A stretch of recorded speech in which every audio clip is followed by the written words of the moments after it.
terra naqueles tempos.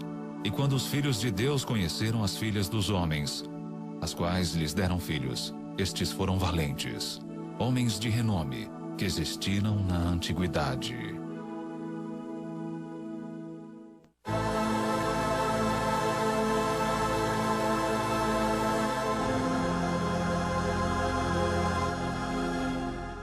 Gigantes.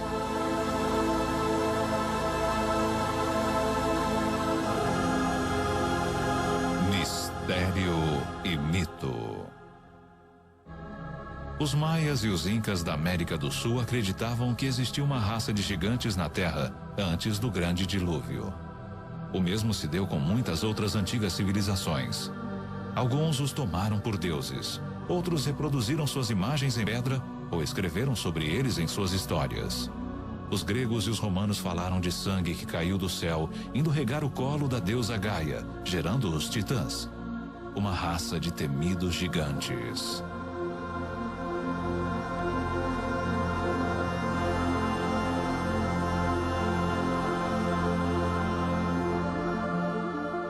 Talvez o mais famoso tenha sido Golias, o filisteu, um dos 5 irmãos gigantes. Vangel Jones é um arqueólogo com estilo próprio. Ele passou a vida inteira rastreando Golias e a Arca da Aliança que o Midrash, o livro sagrado dos judeus, diz ter sido feita pelo gigante. Golias abriu caminho à força por entre os soldados israelitas, correu e jogou a arca sobre os ombros, abateu Pinhas e Hofre e levou a arca de volta ao acampamento dos filisteus. Foi aqui neste campo, 24 quilômetros sudoeste da atual Jerusalém, que a lenda conta que Golias foi finalmente morto. Não por um guerreiro gigante como ele próprio, mas por um menino insignificante, Davi, que, como indica esta placa do século IX a.C., mais tarde se tornaria rei dos israelitas. Davi enfiou a mão em sua sacola, de onde tirou essa coisa preta com longas correias de couro, e colocou-a em volta dos braços assim e disse: "Você veio me enfrentar com um broquel e armadura e um escudo e uma espada, mas eu vou enfrentá-lo em nome do Senhor, Deus de Israel." Ele então tirou outro par de correias da sacola, mas estas continham uma pedra.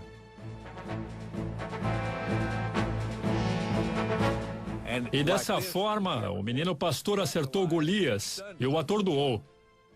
Ele não o matou. Golias caiu de 4. Davi correu até ele e tomou a espada de Golias, sua enorme espada que havia matado Hofre e Pinhas. E com a espada de Golias, ele o decapitou.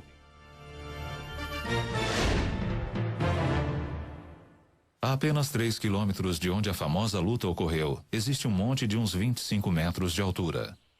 Acredita-se que seja o túmulo de Golias, embora ninguém saiba ao certo, pois nunca foi escavado.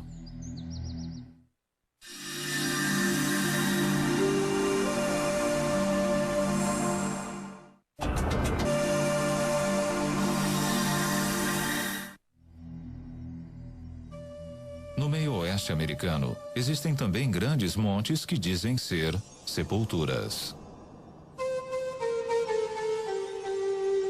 Um escritor que já vendeu mais de 15 milhões de livros e que escreveu extensivamente sobre gigantes é Brad Steiger.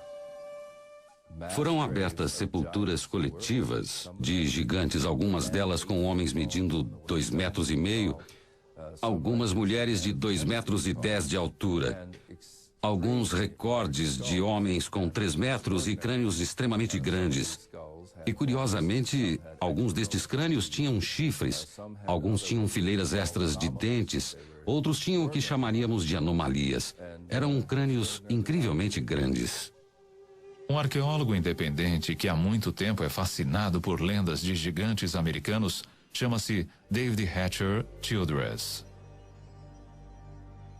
Vários montes foram escavados no meio oeste americano, começando por volta de 1850. E, em muitos casos, eles encontravam esqueletos de pessoas com mais de 2,10 metros de altura.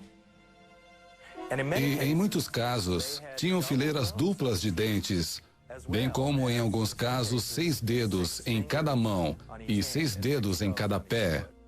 O esqueleto encontrado em Bridalveil Falls, na Califórnia, por um grupo de mineiros, primeiro eles encontraram uma parede com hieróglifos muito intrincados. Pensaram que iriam encontrar ouro por trás da parede. Eles derrubaram e acharam uma mulher segurando uma criança coberta de pele, de um pó estranho. O mesmo tipo de restos mortais de uma mulher alta e mumificada foi encontrado no Texas, no Vale da Morte e em outras partes da Califórnia. Estes antigos recortes de jornal são tudo o que resta destes misteriosos gigantes. Vencedor do prêmio de melhor jornalista do ano, Jim Marrs tem especial interesse na ciência especulativa. A arqueologia naqueles tempos ainda estava gatinhando. Qualquer um que tivesse uma pá saía por aí vendo se encontrava alguma coisa. Porém, o interessante é que, na verdade, não podemos relacionar a descoberta desses corpos mumificados e fósseis e ossos gigantes com nenhum lugar em particular. Eles foram encontrados na Grécia, na Itália, foram encontrados no Oriente Médio e na América. E mesmo que descartemos alguns como sendo mistificação ou interpretação errônea de alguma outra coisa, ainda nos resta evidência suficiente para demonstrar que em certa época eles caminharam sobre a Terra.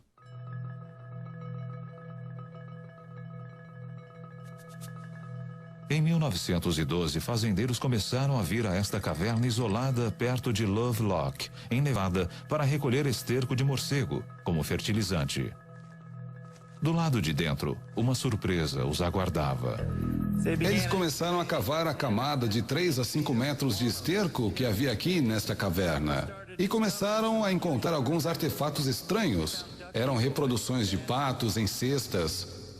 Outros objetos para caçar e pescar no lago das proximidades, que agora está secando. Mas aí eles descobriram coisas muito estranhas, que foram aqueles gigantes mumificados. Esses gigantes tinham de 2 a 2,15 metros de altura. Em muitos casos haviam sido mumificados, enrolados como as múmias do Egito e tinham longos cabelos vermelhos até os ombros. Os fazendeiros não encontraram explicação para eles. Era a coisa mais estranha que já haviam visto, porém os índios Paiutes que viviam na região tinham conhecimento deles. Inclusive, em 1883, Sarah Winnemucca, uma princesa Paiute, havia escrito um livro chamado A Vida entre os Paiutes. Neste livro, ela fala bastante dos gigantes de cabelos vermelhos que viviam em torno deste lago e que moravam nesta caverna. Ela dizia que eram canibais. Aquela tribo devorava os mortos. Eles guerreavam com o meu povo. Meu povo sai para trabalhar e juntar madeira para tapar a entrada da caverna. Por fim, meu povo ateou fogo e gritou para eles: rendam-se ou morrerão. Porém, não receberam resposta. Agora, um dos maiores mistérios do Oeste é o que teria acontecido a esses gigantes. Quase 60 esqueletos foram retirados dessa caverna, mas ninguém sabe onde se encontram hoje. Teria havido, neste caso, alguma espécie de acobertamento arqueológico? Algo que se relacione a gigantes? Talvez a história toda não passe de uma lenda rural. Ou, como toneladas de ossos de búfalos, os esqueletos teriam sido queimados e misturados ao esterco dos morcegos, usado como fertilizante. Qualquer que seja a explicação, a prova da existência dos gigantes desapareceu. Mas, ao mesmo tempo, incríveis pistas de sua existência podem ser encontradas por todo o mundo.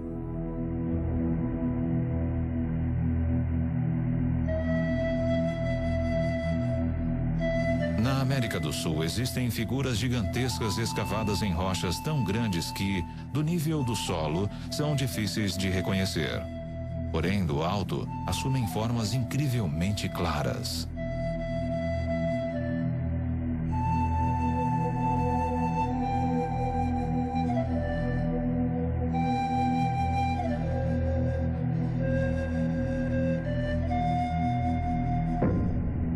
Esta aqui no Chile, conhecida como Cerro Unitas, com mais de 90 metros de altura, é considerada a maior representação de uma figura humana do mundo.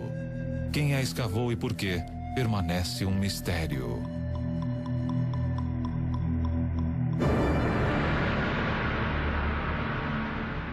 Do outro lado do mundo, no Reino Unido, outras figuras gigantes fitam o céu. Esta aqui é conhecida como Cerne Abbas, perto de Shaftesbury. Escavado na encosta gredosa, não se sabe há quanto tempo. Talvez represente o herói mitológico Hércules. 260 quilômetros dali, o homem de Wilmington. 85 metros dos pés à cabeça, ele emerge das encostas inglesas como um deus gigante de outra era. A Grã-Bretanha está repleta de sítios assim, relacionados com gigantes. Jennifer Westwood é uma autoridade em folclore inglês. No começo, a Grã-Bretanha era habitada apenas por gigantes. E naquele tempo era chamada de Albion. Depois da queda de Troia, um herói chamado Brutus veio até aqui com todos os seus homens e decidiu conquistar Albion. Eles, então, lutaram por uns tempos contra esses gigantes muito selvagens e mataram a maioria deles. Porém, mantiveram vivo um, chamado Gog Magog, de 3 metros e 60 de altura. E ele teve de enfrentar, numa luta, o Duque da Cornualha, chamado Corineus. Um de cada vez levou vantagem. E aí, Gog Magog partiu algumas costelas de Corineus. Este ficou tão enfurecido que simplesmente ergueu esse gigante de quase 4 metros, correu com ele até a costa e o atirou do penhasco. O gigante se espatifou nas pedras abaixo e seu sangue tingiu as rochas de vermelho.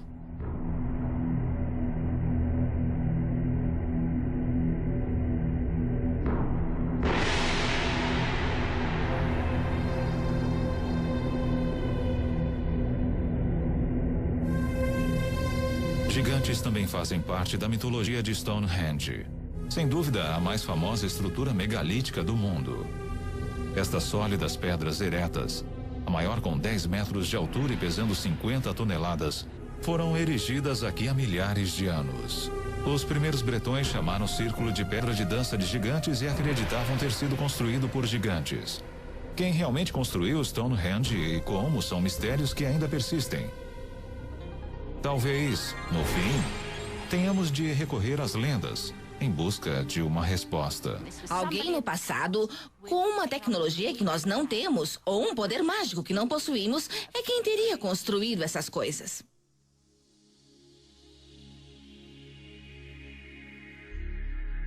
O Gilgal Refaíta em formato de espiral está situado nas colinas de Golã, 80 quilômetros de Damasco.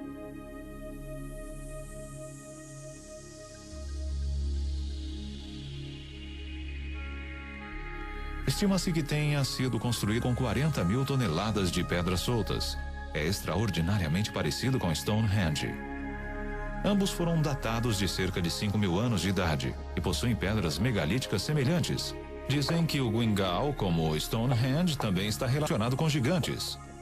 Só que neste caso, há um texto bíblico que parece corroborar essa afirmativa.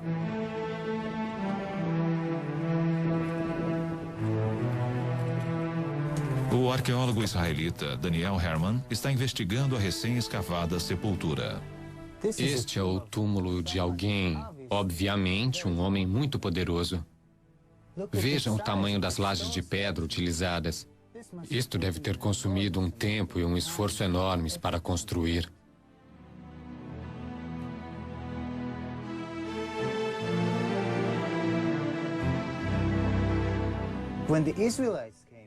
Quando os israelitas vieram aqui e escreveram sua Bíblia, isto já estava aqui. E eles o viram. Então, registraram o local como sendo a região governada por Og, o rei de Bassã. Og é descrito no livro do Deuteronômio da forma como vou dizer. Og, rei de Bassã, era o único que restava da raça dos Refaítas. Refaíta é a palavra hebraica para gigante.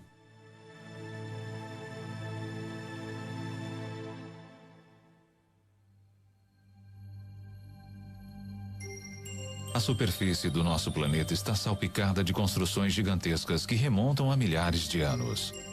Estão nos desertos, nas planícies, sob os oceanos, no alto das montanhas, como aquelas da América do Sul. Eu acho que o mundo era como as cidades que vemos em Machu Picchu, Tiwanaku, Saskatchewan. Acho que era um mundo povoado por gigantes que construíam suas estruturas com maciços blocos de pedra, blocos de 250 a 500 toneladas. Sólidas ruínas cujas dimensões chocam nossa imaginação são encontradas por toda a América Central e do Sul.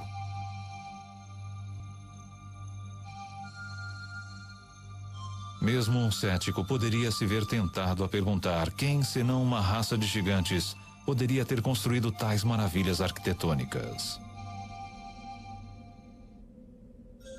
O povo da ilha mediterrânea de Malta possui uma crença antiga de que sua ilha era conhecida como o último reduto dos gigantes da Europa.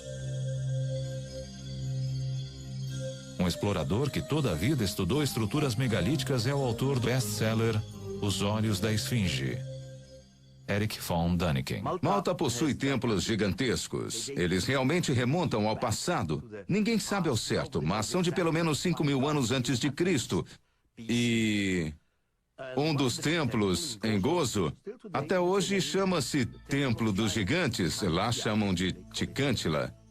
Uma lenda local diz que o templo foi construído por uma giganta Sunsuna. Os blocos são tão grandes, tão pesados, que nenhum ser humano normal poderia tê-los movido. Na Bolívia, apenas 30 quilômetros do lago Titicaca, existem gigantescas plataformas de pedra por toda parte. A maior delas já teve 29 metros de comprimento. Seu peso foi calculado em 900 toneladas. E isso está num lugar a 4.100 metros de altitude, nos Andes, o que significa ausência de árvores, de madeira, nada. Não é possível transportar uma plataforma de 900 toneladas sem toras para rolar. Mesmo com auxílio de toras, seria extremamente complicado. Esses fatos são verídicos, podemos vê-los, tocá-los, fotografá-los. Podemos explicá-los. Os índios pré-incaicos, os aimarás, não conseguiram movê-la. Então, o que seria? Resultado de quê? Não sabemos. Em muitos lugares da Terra, encontramos estruturas que poderiam estar relacionadas ou a ETs, a uma tecnologia que não entendemos, ou a gigantes. ETs. Gigantes? Uma tecnologia secreta? Os que acreditam aceitam os fatos com naturalidade. Eis o autor do best-seller Arquitetos do Submundo, Bruce Brooks. Os arquitetos são aquela raça ou aquelas raças que construíram todos os megálitos do mundo antigo, as pirâmides Stonehenge. Eles são o povo que viveu antes de nós, os que habitaram este mundo antes de nós. Nós os chamamos deuses, às vezes gigantes. Eles deixaram suas obras e nós não conseguimos reproduzi-las. Somente agora aprendemos a realmente apreciá-las. No Líbano, a 70 quilômetros de Beirute, ficam as imponentes ruínas de Baalbek. Há uma menção a este lugar no Antigo Testamento no Livro dos Reis. Baalbek, em particular, é um ótimo exemplo. É onde estão os trilitons, as maiores pedras do mundo já usadas em construção. São tão grandes que nem sabemos seu peso. Essas pedras foram cortadas e deslocadas 8 quilômetros, erguidas 8 a 9 metros no ar e assentadas tão juntas que não podemos enfiar uma lâmina de barbear ou um pedaço de papel entre elas. Não sabemos como fizeram isto. Não existe guindaste capaz de erguer pesos como daquelas pedras. Ninguém sabe ao certo, mas, de acordo com a tradição árabe, os templos mais recentes foram construídos aqui após o grande dilúvio por uma tribo de gigantes para o rei bíblico Nimrod.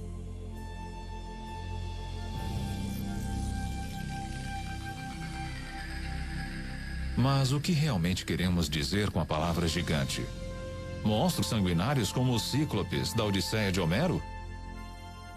Ou os ogres dos contos de fadas infantis?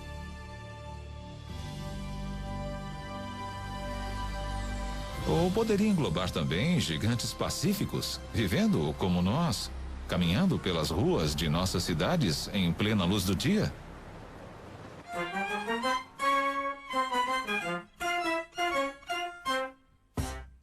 Existem duas espécies de pessoas que podemos chamar de gigantes. Os gigantes que são geneticamente programados para ser altos, pessoas que são normais, porém seus genes os levaram a ficar muito, muito altos. E depois temos as pessoas que sofrem de alguma espécie de disfunção, a mais comum das quais é a acromegalia, que é uma doença resultante da produção excessiva do hormônio de crescimento. Uma acromegalia tem muitos efeitos sobre o corpo. Não produz apenas pessoas excessivamente altas, mas traz problemas potenciais ao esqueleto e a alguns órgãos internos.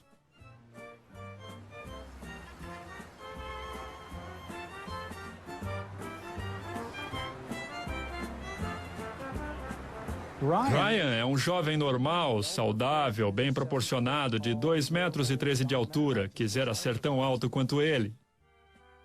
Mas o que faz uma pessoa ser tão alta?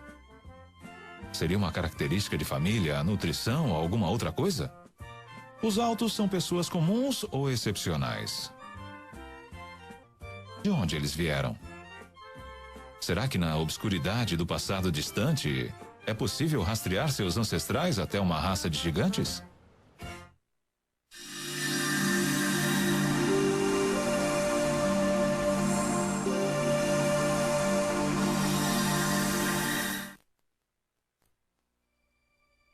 O cientista do Instituto Weizmann, Dr. Marvin Antelman, acredita ter a resposta.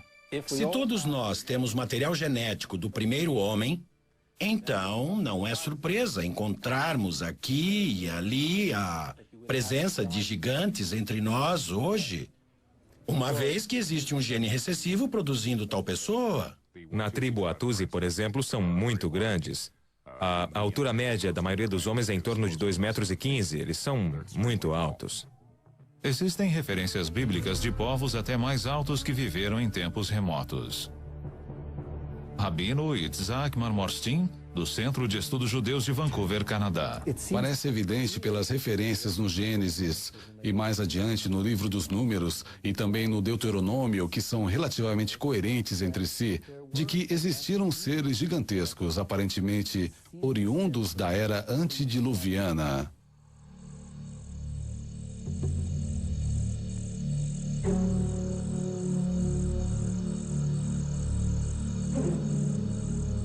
Seria possível que as condições ambientais de eras passadas tivessem favorecido o desenvolvimento dos gigantes? Certamente sabemos, através de evidências fósseis, que algumas espécies, como os dinossauros, cresceram muitas vezes mais do que o fariam hoje. Um adepto desta teoria intrigante e polêmica é o Dr. Carl Bogg. Expressões genéticas otimizadas significam o melhor, que o organismo contido no DNA pode expressar em função de condições atmosféricas favoráveis. Evidências fósseis demonstram que árvores como as gigantescas sequoias da Califórnia cresceram muito mais do que o fazem hoje. Uma teoria explica isto dizendo que as condições ambientais do passado distante eram mais propícias ao crescimento gigante.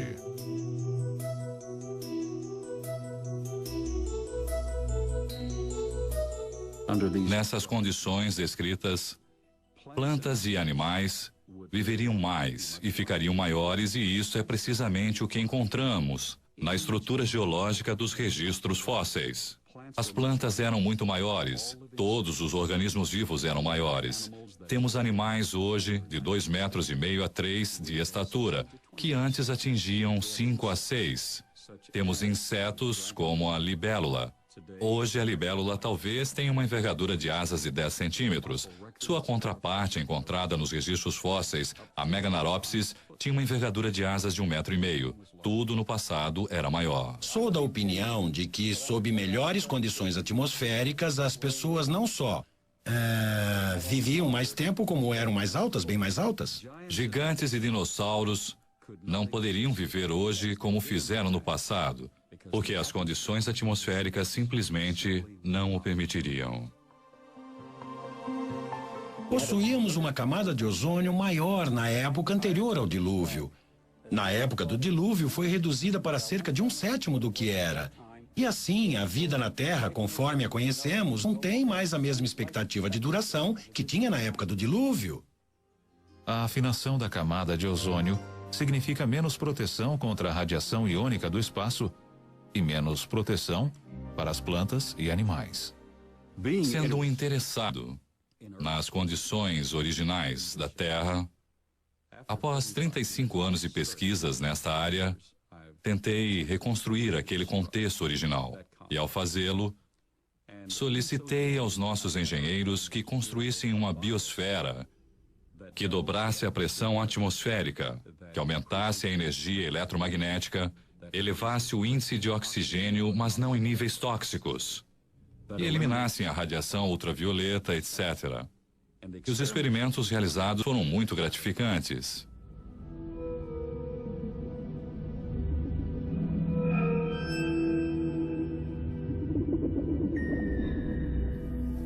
Em nossa experiência científica controlada, medimos os efeitos de uma estação com o campo eletromagnético sobre sistemas biológicos. Temos esses peixes pacu, piranhas, que normalmente aos 3 anos e meio de idade têm mais ou menos esse tamanho, sob condições favoráveis. Mas agora nós os temos com mais de 50 centímetros, pesando quase 2,30 kg cada. Sob essas condições controladas, temos tido sucesso em produzir gigantismo num ritmo mais acelerado. A princípio, a pesquisa parece convincente, embora ainda não tenha sido contestada por outros cientistas. A conclusão e a tradição parecem bastante claras de que seres gigantescos outrora existiram e que a história humana desenvolveu-se ou que mudanças psicológicas, emocionais ou espirituais ocorreram. E aqueles seres que sobreviveram pertenciam aparentemente a um grupo de genes menores. Porém, a possibilidade de que tenham existido outros segmentos da humanidade aparece de forma quase explícita na própria Bíblia. O livro dos Números diz que após vagar no deserto com seu povo, Moisés enviou batedores para encontrar um lugar onde pudessem se estabelecer. Os batedores foram para o norte, para Hebron. Ao retornar, relataram: todos que vimos ali eram gigantes. E éramos, aos nossos próprios olhos, como gafanhotos, e assim também lhes parecíamos.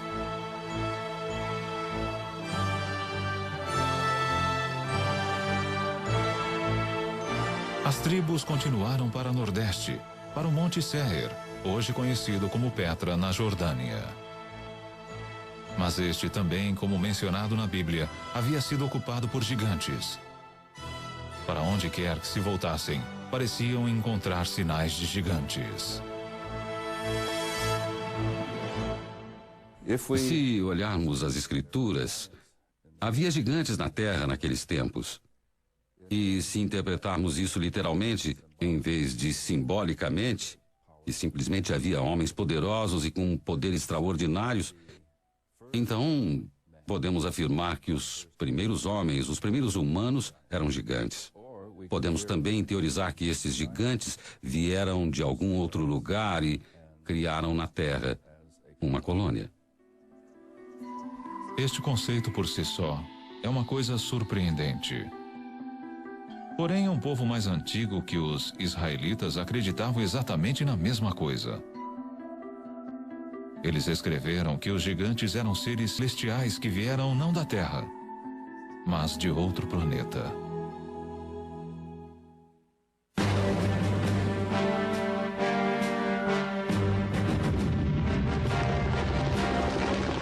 Este é o campo de batalha da Guerra do Golfo. Nós o conhecemos como Iraque. No passado distante, várias grandes civilizações brotaram aqui.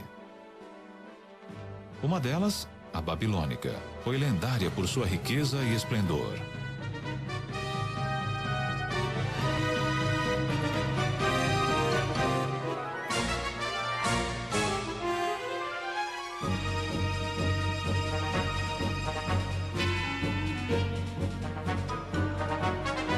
Porém, muito antes da Babilônia, há 6.000 anos, outra notável civilização desenvolveu-se aqui.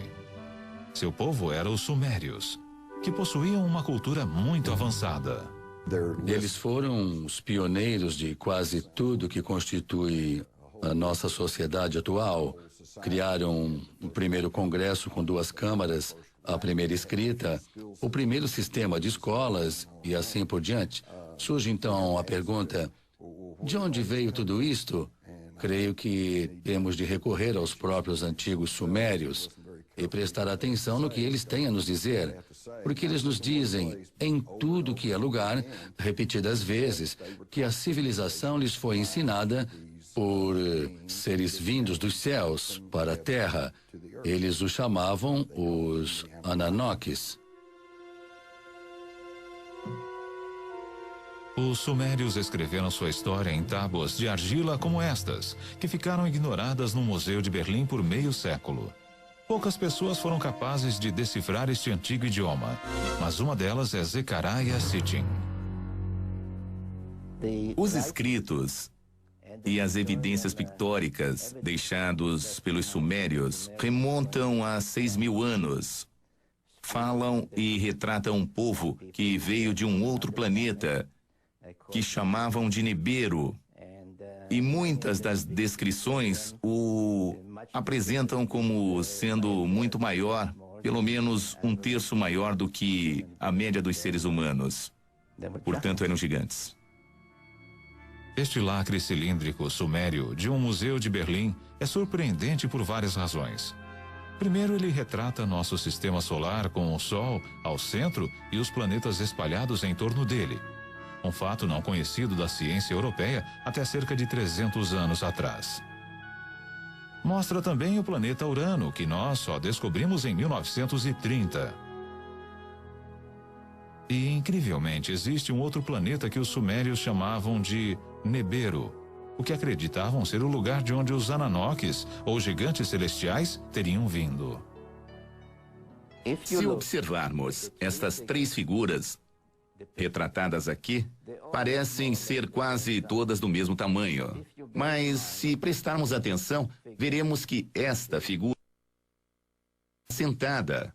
E se calcularmos seu tamanho pela medida dos joelhos ao quadril, verificaremos que ela tem uns 3 metros de altura. É um daqueles que desceu dos céus para a terra. Os astrônomos em busca de sinais de vida extraterrestre prescrutam cada vez mais fundo o universo. Porém, talvez devessem estar procurando o tempo todo, mais perto de casa. Porque é no nosso próprio sistema solar que um misterioso objeto foi recentemente detectado perto de onde os sumérios assinalaram o local de seu planeta Nibiru, o lar dos Ananoques. Para os que acreditam, isto é uma prova convincente de que os gigantes celestiais são reais.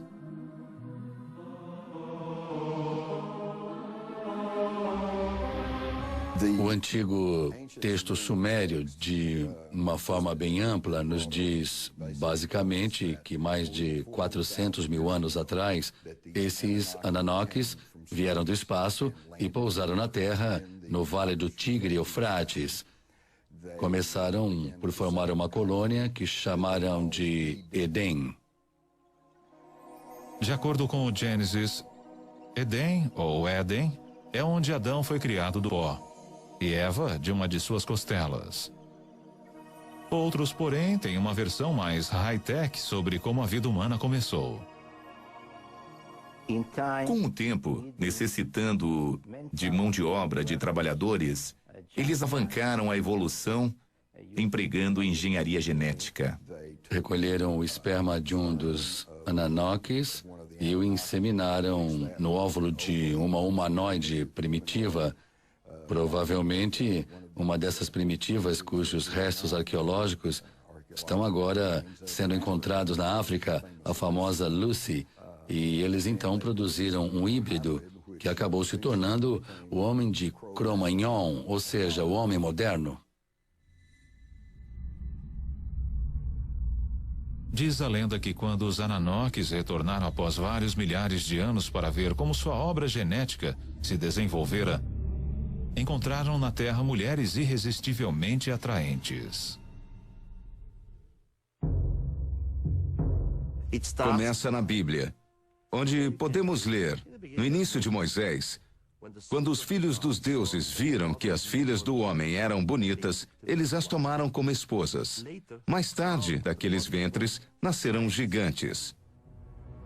Tão destrutivos eram esses titãs, que os Ananoques que os geraram decidiram destruí-los. O livro apócrifo quantos gigantes foram mortos. O livro de Baruque diz: depois o Senhor criou o grande dilúvio, destruiu toda a vida que havia na terra, incluindo os 409 mil gigantes.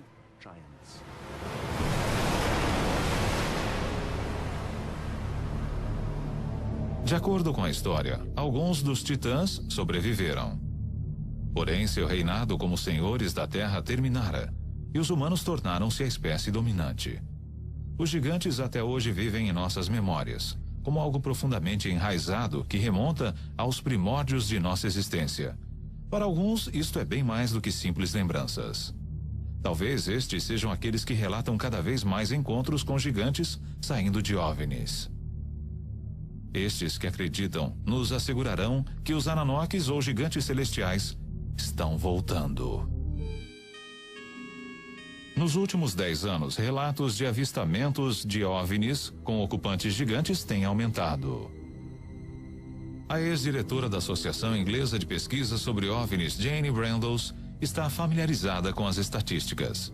Da análise de 15 mil relatos de encontros com seres, os encontros com gigantes têm aumentado a cada ano desde 1965.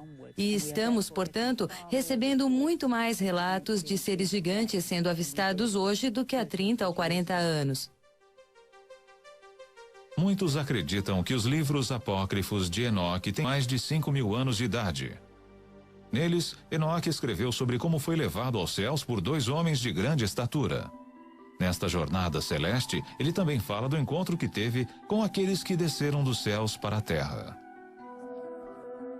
2 homens enormes surgiram para mim, com uma aparência que jamais eu vira sobre a terra. Suas faces luziam como o sol, seus olhos também eram como uma luz ardente. E eles me ergueram e me conduziram ao primeiro céu. E voavam com suas asas e deram a volta em todos os planetas. Desfilaram diante de mim os mais velhos, os governantes das ordens celestes. Estes grupos trabalham e estudam cuidadosamente o movimento das estrelas. Enoque foi levado aos céus pelo menos por 3 vezes. Em nossa visão atual, diríamos que ele foi levado a uma nave-mãe.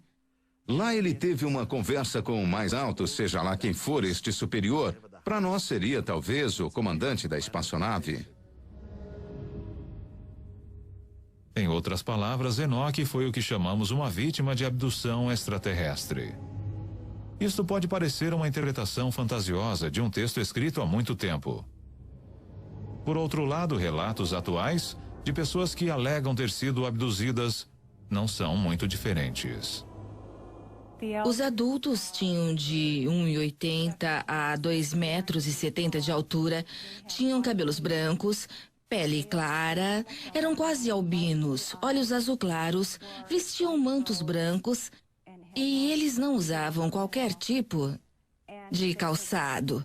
Sua fala podia tanto ser audível como também telepática. Eu consultei o manual do proprietário que veio junto com meu cérebro e em nenhum lugar, nem em letra miúda, está escrito que sonhos só ocorrerão entre o horário das 11 da noite e 8 da manhã. E, de um modo geral, sim. Porém, sabemos que o cérebro pode gerar imagens extremamente vívidas, coisas extremamente reais e animadas que são alucinações. Porém, casos ocorridos na cidade russa de Voronezh não podem ser tão facilmente explicados. Neste caso, havia pelo menos 20 testemunhas.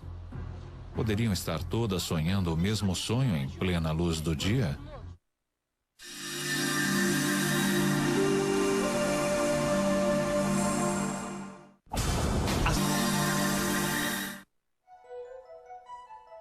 setembro de 1989, algo aconteceu na cidade de Voronezh, 320 quilômetros ao sul de Moscou, que chamou a atenção da imprensa mundial. Durante várias semanas, estranhas luzes foram vistas sobre a cidade. Depois, em 27 de setembro, noticiou-se que uma espaçonave pousou em um dos parques públicos da cidade e de dentro dela emergiram 3 figuras de extraterrestres. Nada remotamente parecido com isto ocorrera antes em Voronezh. Antes de vir para a América em 1990, o jornalista ucraniano Paul Stonehill cobriu o caso Voronezh para a imprensa internacional. Os melhores pesquisadores de fenômenos anômalos de Voronezh, incluindo cientistas, geólogos e também alguns militares, foram imediatamente ao local. Logo em seguida, estavam lá no dia 3 de outubro estudando e coletando espécimes.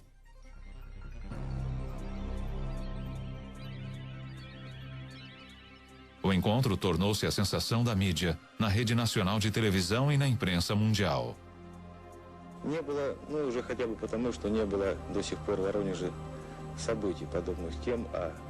Desenhos feitos pelas crianças que lá estavam reproduzem bem o fato.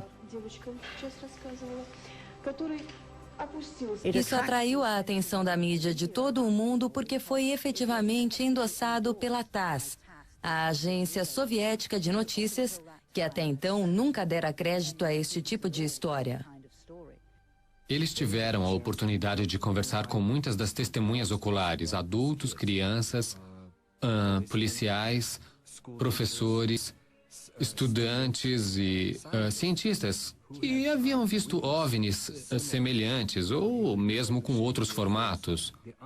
O consenso era de que seres gigantes saíram da estranha nave, fizeram algumas pesquisas por Voronezh, retornaram à nave e partiram.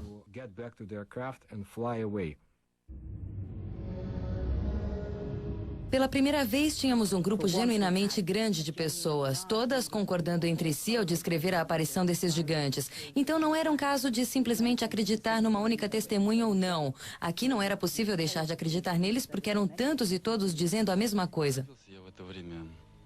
Eu estava de pé, não muito longe da rua principal da parte sul do parque, e vi esse objeto voador a uma altitude aproximada de 200 a 250 metros. Ficou numa mesma altitude e não se moveu horizontalmente. Aquilo me despertou o interesse, porque não podia ser um balão meteorológico.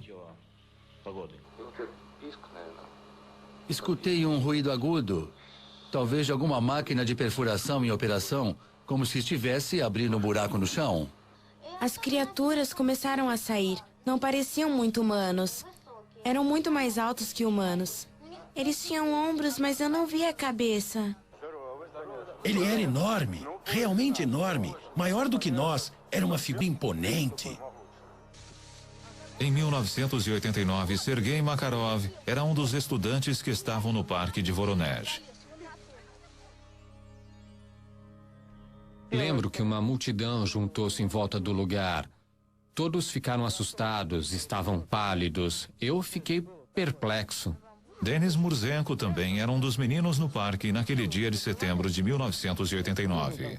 Eu vi alguns vultos lá e também vi um homem estranho. Externamente parecia como qualquer outro homem, só que era enorme. Instantes depois ele subitamente desapareceu. Eu não tive dúvidas de que o OVNI e os gigantes eram de verdade, porque eu os vi. Mas algumas vezes, quando me lembro, me parece uma espécie de conto de fadas.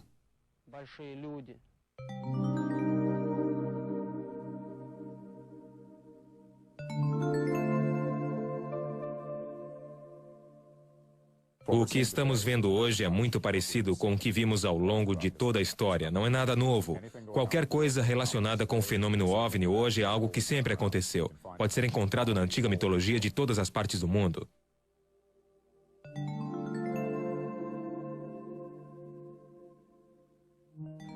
Nós temos as investigações e, naturalmente, em alguns casos, temos pinturas em cavernas de seres com a aparência de gigantes e até pegadas gigantes. Eu diria que existiu algo no passado E que este algo era muito maior do que os nossos terráqueos normais.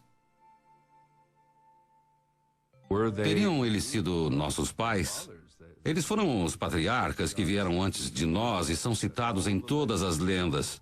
Os gigantes, os olímpicos que vieram antes de nós.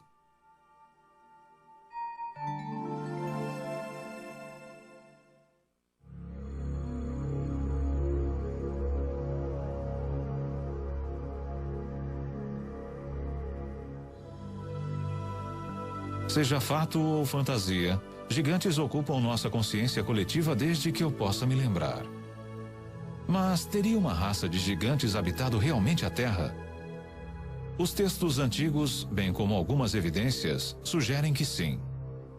E seria possível que genes recessivos existentes nos homens de 2,10 metros e 2,50 metros que caminham entre nós hoje estivessem relacionados à antiga raça dos gigantes? Agora, com relatos como os dos gigantes de Voronezh, ficamos imaginando se talvez os deuses gigantes dos Sumérios não estariam voltando. Mas, sejam eles reais, imaginários ou alegóricos, uma coisa é certa. O mistério e o mito dos gigantes nos acompanharão ainda por um longo tempo.